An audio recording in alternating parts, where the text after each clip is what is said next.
Big vibes, stay blessed, and this is the boy blkfinesse. We're here to watch Side Projects, 5 weird theories about space. Of course, you know I like the astronomy part of learning, but we're finna get right into it and let's check it out. Today's video is probably going to make your brain hum and hurt in equal measure. As much as humans like to think we're advanced and knowledgeable when it comes to scientific fields and cosmological understanding, we're actually not. Not too long ago, we thought the Earth was flat, and even the great Albert Einstein's ideas are starting to look a bit outdated thanks to the bewildering world of quantum mechanics that states something can exist here and here at the same time that can't explain how. Today, we've got 5 of the weirdest cosmological theories to tell you about. They're guaranteed to leave you scratching your head, so let's get into it.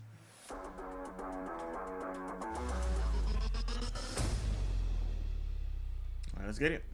I want to learn something. Chapter 1.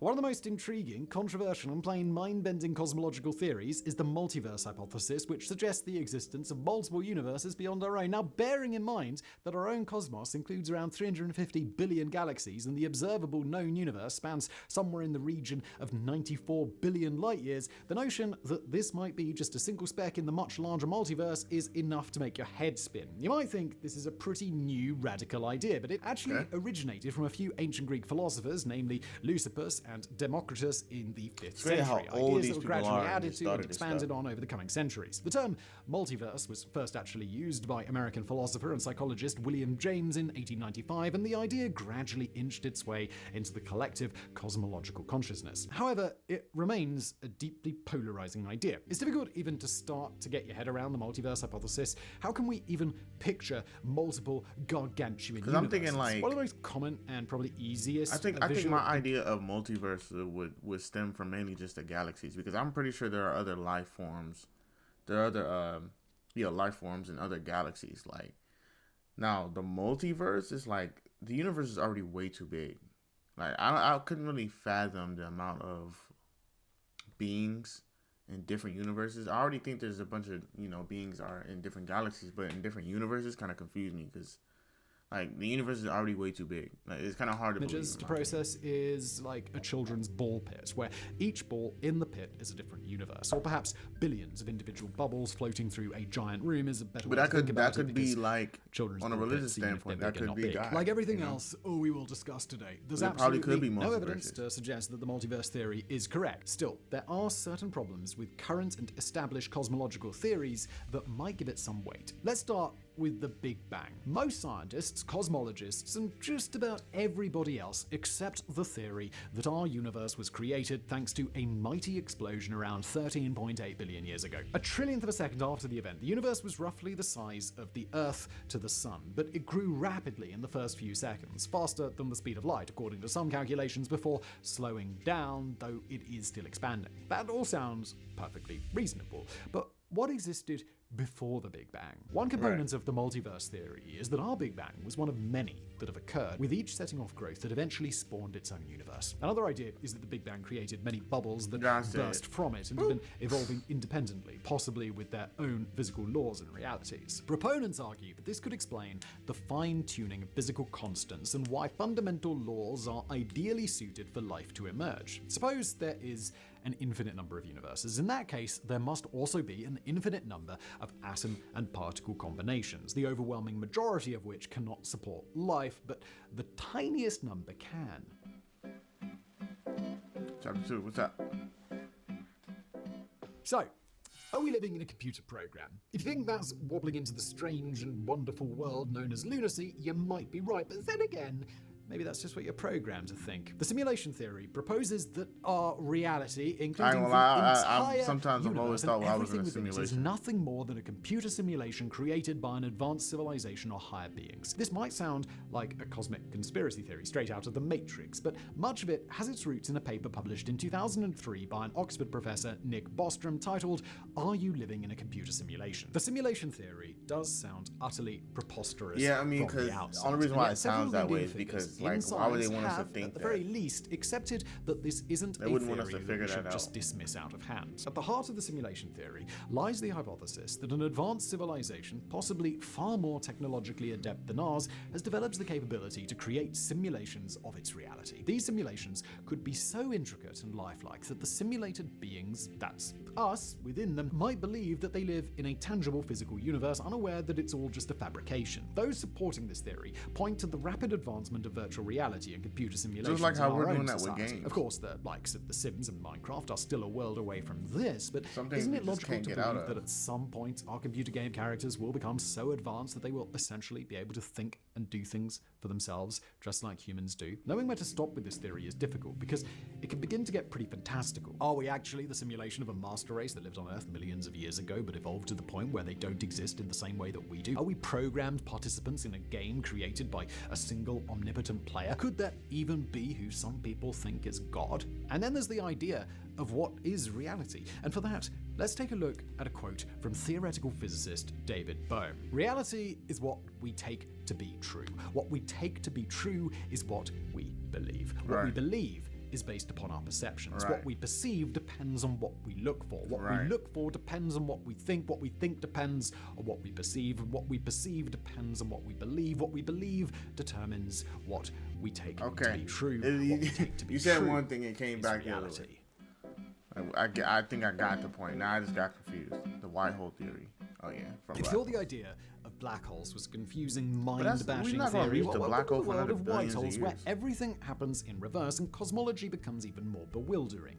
A black hole is formed when a massive star exhausts its nuclear fuel and collapses under the force of its own gravity. This collapse creates a region in space with such intense gravitational pull that nothing, not even light, can escape from it. The immediate area surrounding a black hole is called the event horizon, and anything that crosses the event horizon is trapped within the black hole, and from there, your guess is as good as mine. One theory is the black holes act as wormholes linking different worlds or universes, perhaps even a multiverse superhighway if you wanted to start blending these theories together. If that was the case, it would only make sense that there must be an exit to the wormhole, and since black holes never emit anything, it would only make sense, and I'm using that term very loosely, that the exit coming must out on be the other side to the entry, is possible, which is what perhaps will be on the where other white side. holes come in. White holes can be considered the time-reversed versions of black holes, expelling everything rather than consuming it. While no direct evidence of white holes has been observed, they have captured the imagination of scientists, science fiction writers, and those wacky folk who tend to believe absolutely everything on the internet. While this idea is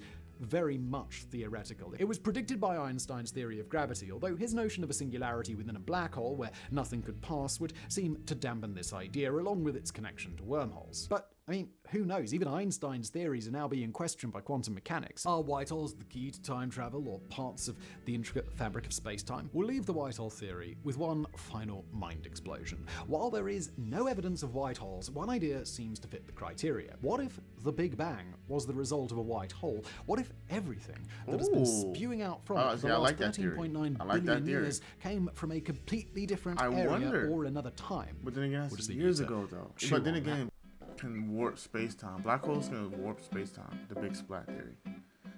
One of the principal problems the Big Bang Theory leaves behind is what happens before this mighty eruption that created us all. What existed before life began, and what happened to what existed before life began. The ekpriotic theory, also known as the far less eloquent Big Splat theory, is a cosmological model that suggests our universe was created through the collision of two higher dimensional worlds, referred to as brains, themselves part of a much greater form that we simpletons can only dream of. Yeah, I don't know about the Big Splat. I don't think I've ever heard of it. It doesn't make sense. Let's briefly look at the brain theory, which has quite a bit in common with the multiverse hypothesis. Brain theory, short for membrane, is part of the more extensive string theory and suggests that we live within higher dimensional membranes floating through space or perhaps the larger multiverse. We, humans, experience our reality through 4 dimensions, 3 visually, height, width, and depth, and another through time, which only goes one way. However, according to string theory, the universe operates with as many as 10 dimensions, and different parts of our membrane experience different dimensions. The universe as we see around us would then consist of only a small membrane layer. Think of it as a single piece of paper within a large stack with some room between each piece. Therefore, each membrane is its own universe within its own reality, governed by its own laws and emotions. So, That's a rough outline of membrane theory. The idea behind the big splat theory is that a universe is created when two of these membranes collide, which converts their kinesthetic energy into matter and energy, creating an eruption that sparks life into existence, the Big Bang. This intense inferno pushes the two membranes apart and they begin accelerating away from each other. However, another part of these theories is that the universe and its life are cyclical. This means that the two membranes begin to slow down and eventually the process is reversed and they begin accelerating towards each other. When they finally meet, they smash into each other and another Big Bang occurs. This creates two entirely different universes, almost certainly a universe and a universe running into each other. What we now have, and the whole process I think that's what I'm getting at. Just begins again.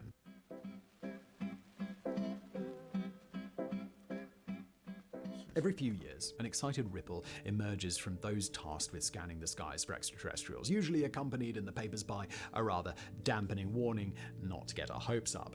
And they're usually right. Humans have been scanning the universe with a range of radio telescopes since the late 1950s, and so far have found absolutely nothing. However, there have been some headline-grabbing false starts that we can't explain. One of the most famous occurred in 1977 when astronomer Jerry Emmon, who was using the Ohio State University's Big Ear radio telescope to search for possible radio signals coming from space, came across something extraordinary. Dubbed the WOW signal after the single word Emmon wrote next to the findings, what he recorded that day was an intense signal coming from the She-Sagittari star system. It lasted 72 seconds. Unfortunately, the signal was only ever heard once and has never been fully explained, though it did add some much-needed vigor to a SETI program that was beginning to flounder. As technology I do think there are other life forms over the last couple of decades, there have been several there's many different galaxies, and like it has to be recorded signals coming from a small red star called Proxima Centauri, or signals coming from the YZ SETI and the rocky exoplanet that orbits it called YZ SETI B, and the Carl G. Jansky Very Large Array of Telescopes in New Mexico. One explanation frequently used to dismiss findings is the existence of pulsars, highly dense and rapidly rotating neutron stars, which are the collapsed cores of massive stars that have undergone a supernova explosion. Their rapid spinning gives the impression that they're blinking while beaming out intense electromagnetic radiation from their poles like giant lighthouses. And here's where some of the weirdness comes in. There is a loose theory, still well out of the mainstream, that while pulsars are entirely natural, it's not out of the realms of possibility that an advanced civilization could manipulate them to send messages to Earth and perhaps even use their waves as some kind of intergalactic highway that could push spacecrafts at much faster speeds than would be possible without them. In a paper written in 2014 and published in New Astronomy, it was suggested that radio waves coming off pulsars could be encoded with information sent from a satellite orbiting nearby, or even more radically by constructing a scaffold around the pulsar and placing messages directly in front of emitting waves. They could then be used in reverse to listen to messages coming back to them from distant space. It sounds like they're stretching possibility to the absolute breaking point, but after the theories we've gone through in today's video, it might not seem quite so outrageous. Okay. Yeah, some of them joints I really don't believe. Like, I don't know about a neutron star being able to send messages to or transmit messages to other celestial beings and stuff like that. But I mean, I don't know, maybe like these are a whole bunch of theories and stuff, because what we deem to be true, like he said, is where our perception is and what we see to be true. But comment, like, subscribe down below. It's your bro Black Finesse out.